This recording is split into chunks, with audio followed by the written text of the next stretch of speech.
Assalamualaikum warahmatullahi wabarakatuh. Kembali lagi bersama saya, Siat. Jadi pada kesempatan ini, saya akan membahas mengenai 10 materi yang dimana materi tersebut diantaranya yaitu yang pertama hubungan bilateral, kedua kurs, ketiga ekspor dan impor, keempat strategi obor, kelima perdagangan internasional, keenam TKI dan devisa negara, ketujuh, organisasi internasional yang terdiri dari IMF, World Bank, APEC, ASEAN, Uni Eropa, dan Liga Arab.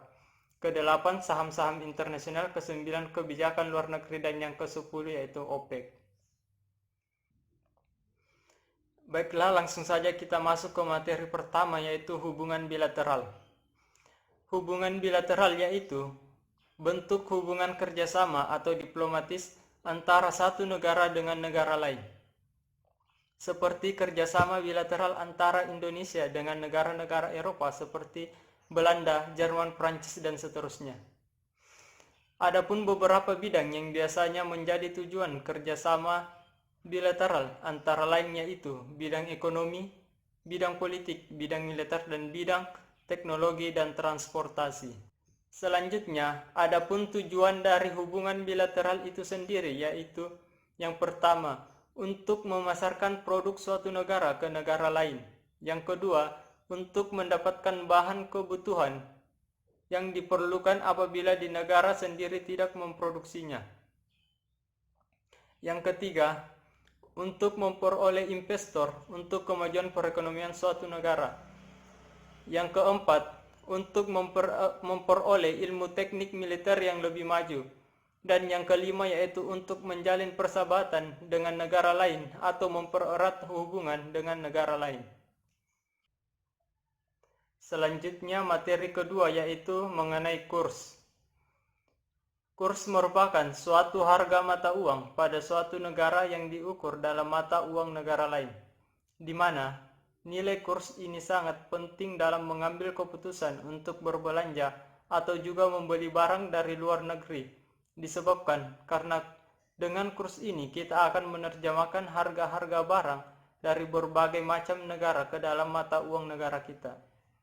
Selanjutnya yaitu macam-macam kurs. Adapun macam-macam kurs yaitu kurs jual, kurs beli, dan kurs tengah. Yang pertama yaitu kurs jual. Kurs jual merupakan kurs yang digunakan apabila pedagang falas atau bank itu membeli valuta asing atau apabila Anda menukarkan valuta asing dengan mata uang negara kita. Yang kedua yaitu kurs beli. Kurs beli merupakan kurs yang difungsikan atau digunakan apabila pedagang falas atau bank menjual valuta asing atau juga jika kita akan menukarkan mata uang negara kita dengan mata uang negara asing. Dan yang ketiga yaitu kurs tengah, di mana kurs tengah ini merupakan kurs antara kurs jual dan kurs beli.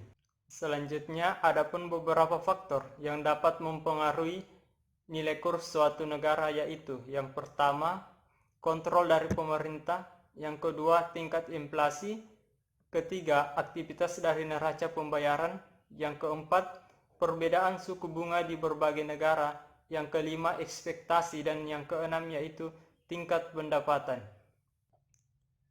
Selanjutnya materi ketiga yaitu ekspor dan impor. Ekspor adalah kegiatan menjual atau mengirim barang dagang ke luar negeri sesuai dengan ketentuan pemerintah dengan pembayaran atau mata uang internasional yaitu dolar Amerika. Sedangkan impor adalah kegiatan perdagangan dengan cara memasukkan barang-barang dari luar negeri sesuai dengan ketentuan pemerintah dengan pembayaran valuta asing. Selanjutnya, adapun tujuan dari ekspor itu sendiri yaitu yang pertama, meningkatkan laba perusahaan melalui perluasan pasar serta untuk memperoleh harga jual yang lebih baik. Yang kedua yaitu membuka pasar baru di luar negeri sebagai perluasan pasar dalam negeri. Yang ketiga yaitu memanfaatkan kelebihan komoditas yang telah dimiliki. Dan yang keempat yaitu membiasakan diri bersaing dengan pasar dalam pasar internasional sehingga mampu bersaing dengan negara lain. Sedangkan adapun tujuan dari impor sendiri yaitu untuk memenuhi kebutuhan masyarakat akan barang-barang dengan cara mendatangkan barang dari luar negeri yang belum tersedia di dalam negeri. Selanjutnya, dalam kegiatan ekspor dan impor atau perdagangan internasional, sering kita dengar istilah politik dumping, di mana politik dumping itu sendiri adalah suatu praktik menjual barang di pasar luar negeri dengan harga yang lebih rendah dari harga di pasar dalam negeri atau harga normal.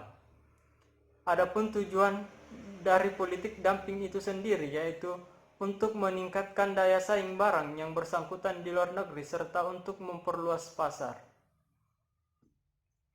Selanjutnya materi keempat yaitu materi mengenai obor atau One Belt One Road, di mana obor itu sendiri merupakan sebuah kebijakan inovatif pemerintah Tiongkok untuk membangun jalur perdagangan dan ekonomi baru yang menghubungkan Asia hingga Eropa.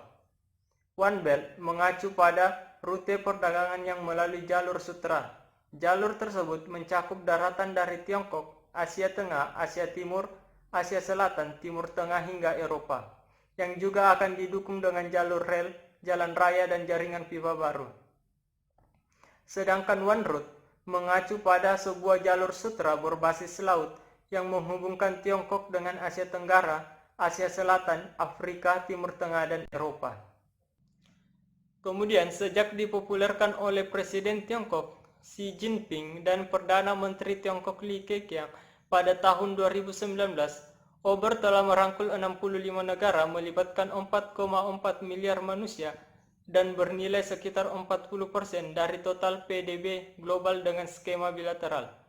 Obor kemudian berkembang dan semakin populer dengan sebutan Belt and Road Initiative atau BRI. Selanjutnya, materi kelima yaitu perdagangan internasional. Perdagangan internasional adalah perdagangan antara dua belah pihak yang berasal dari negara yang berbeda berdasarkan pada perjanjian yang telah disepakati. Pihak yang melakukan perdagangan ini dapat berupa individu, perusahaan, atau pemerintah. Adapun dampak positif perdagangan internasional bagi perekonomian Indonesia adalah yang pertama, meningkatkan hubungan dan relasi antara negara.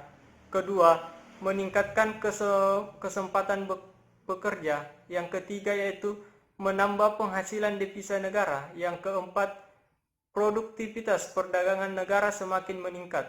Yang kelima yaitu menekan angka pengangguran. Dan yang keenam yaitu mempermudah konsumen untuk memenuhi kebutuhannya. Selanjutnya, selain dampak positif, adapun dampak negatif perdagangan internasional bagi perekonomian Indonesia adalah sebagai berikut. Yang pertama yaitu memunculkan pola hidup konsumtif serta ketergantungan kepada negara lain. Yang kedua yaitu rawan timbul persaingan-persaingan yang tidak sehat. Ketiga yaitu dapat mematikan produksi dan usaha dalam negeri yang tidak mampu bersaing.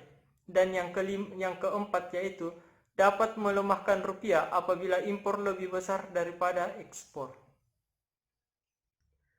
Selanjutnya materi keenam yaitu TKI dan devisa.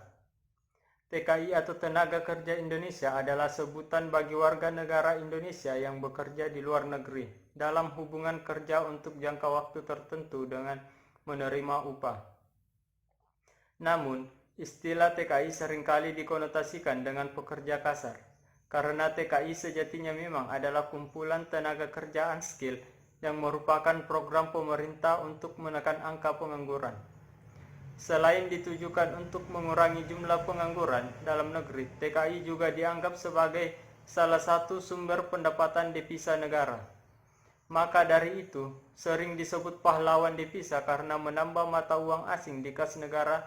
Karena umumnya TKI akan mengirimkan sebagian dari penghasilan mereka ke tanah air. Ada yang mengirim untuk membantu keluarga mereka, ada yang memang mengalokasikan uang tersebut untuk tabungan mereka ketika kembali lagi ke tanah air. Ketika TKI mengirimkan uang ke tanah air, terjadi sumbangan devisa negara karena para TKI ini harus membeli rupiah dengan menggunakan mata uang asing. Semakin banyaknya mata uang asing yang ditukarkan untuk sejumlah rupiah akan berakibat pada dua hal. Yang pertama yaitu bertambahnya simpanan uang asing yang menjadi sumber devisa.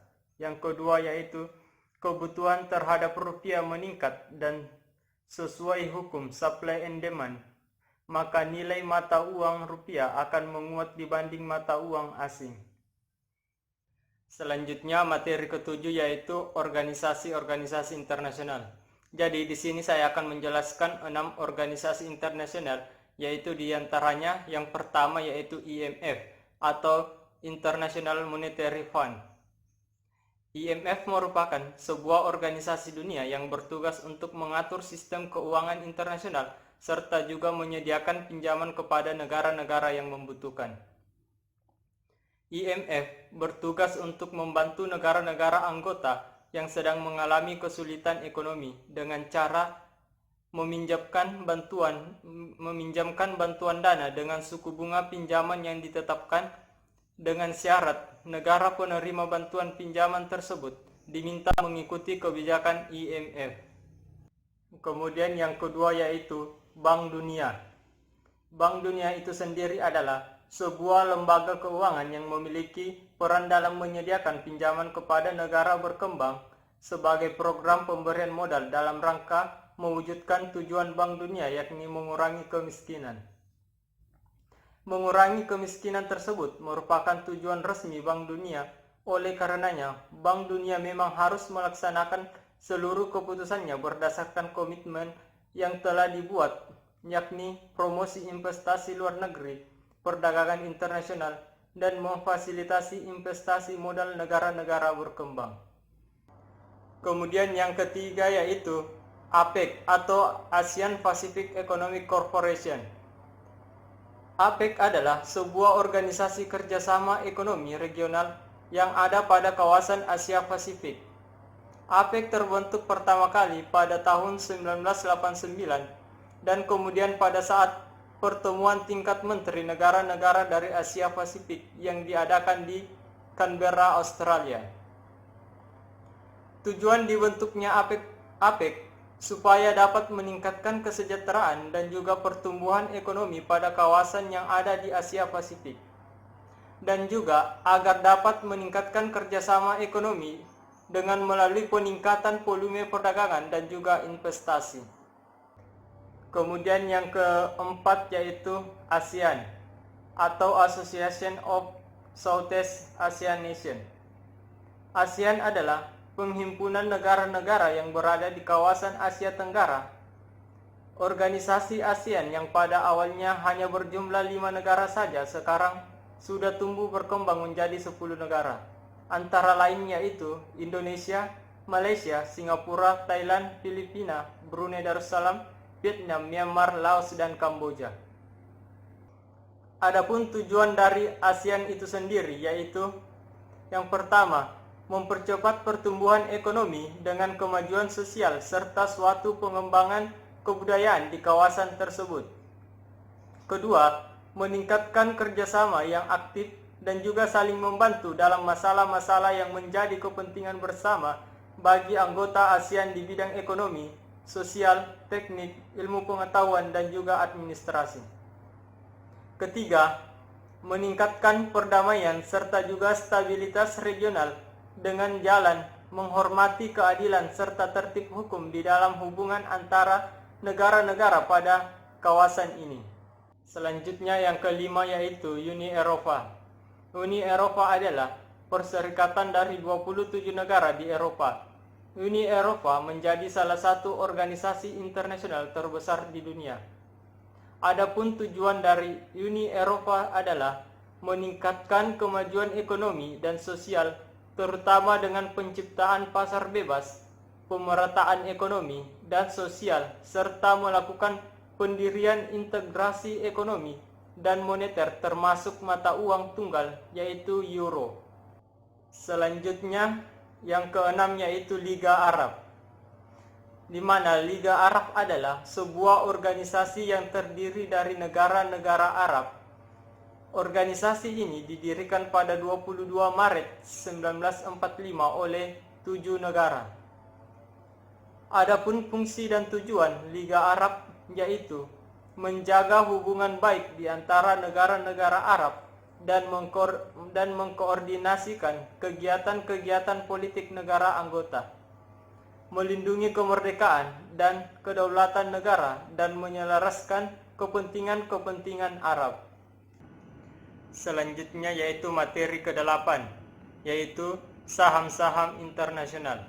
Jadi di sini saya akan menjelaskan 3 saham internasional. Yang pertama yaitu IHSG atau Indeks Harga Saham Gabungan. IHSG adalah angka indeks harga saham yang sudah disusun dan dihitung dengan menghasilkan tren. Dalam prakteknya, oleh banyak trader saham, mereka menggunakan pergerakan IHSG. Ini tujuannya sebagai pertimbangan untuk melakukan trading atau transaksi saham. Memang tidak selamanya jika IHSG sedang downtrend, maka saham yang kita pegang akan ikut turun. Tapi khusus untuk saham-saham yang tergolong dalam indeks LQ45, seringkali pergerakannya dipengaruhi oleh kondisi IHSG. Yang kedua yaitu New York Stock Exchange atau NYSE. NYSE merupakan bursa efek tertua di Amerika Serikat, sekaligus menjadi bursa tradisional terbesar di dunia. Perdagangan di lantai bursa dilakukan dengan sistem lelang ganda, ditangani oleh pialang yang mewakili pembeli dan penjual, dan oleh spesialis satu untuk setiap efek yang terdaftar. Dan yang ketiga yaitu Dow Jones Industrial Average atau DJI, adalah sebuah indeks yang terdiri dari 30 perusahaan besar yang ada dan listing di bursa saham Amerika Serikat. Nilai dari Dow Jones diukur secara aritmatika, yang artinya nilainya bukan berdasarkan kapitalisasi dari perusahaan yang ada di dalamnya, melainkan dengan harga dari sebuah saham dari masing-masing perusahaan yang ada di dalamnya.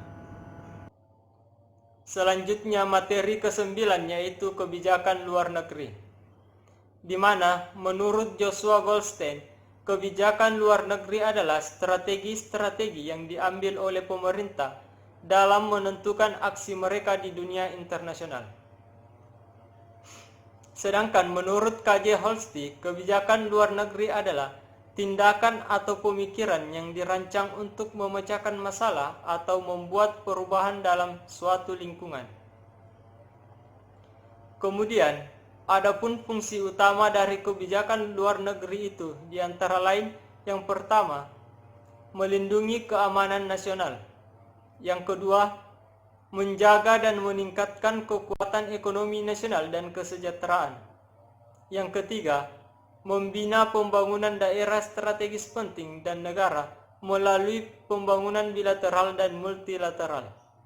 Dan yang terakhir, mendukung martabat manusia melalui bantuan kemanusiaan dan hak asasi manusia strategis. Selanjutnya yaitu materi 10, yaitu OPEC atau Organization of the Petroleum Exporting Countries, di mana OPEC ini merupakan suatu organisasi yang bertujuan untuk menegosiasi masalah-masalah terkait produksi, harga, serta hak konsensus minyak bumi dengan perusahaan-perusahaan minyak. Adapun prinsip dari OPEC ini diantaranya sebagai berikut. Yang pertama yaitu untuk mengatur harga minyak dunia, yang kedua mengawasi harga minyak dunia, dan yang ketiga yaitu sebagai arena persaingan niaga terutama dalam bidang perminyakan. Selanjutnya, adapun tujuan dari OPEC yaitu yang pertama, menetapkan kebijakan-kebijakan di dalam melindungi negara-negara anggota. Yang kedua, menstabilkan harga minyak dunia. Yang ketiga, menggabungkan kebijakan-kebijakan perminyakan atas negara-negara anggota. Baiklah, itulah tadi penjelasan singkat saya mengenai materi-materi perekonomian internasional.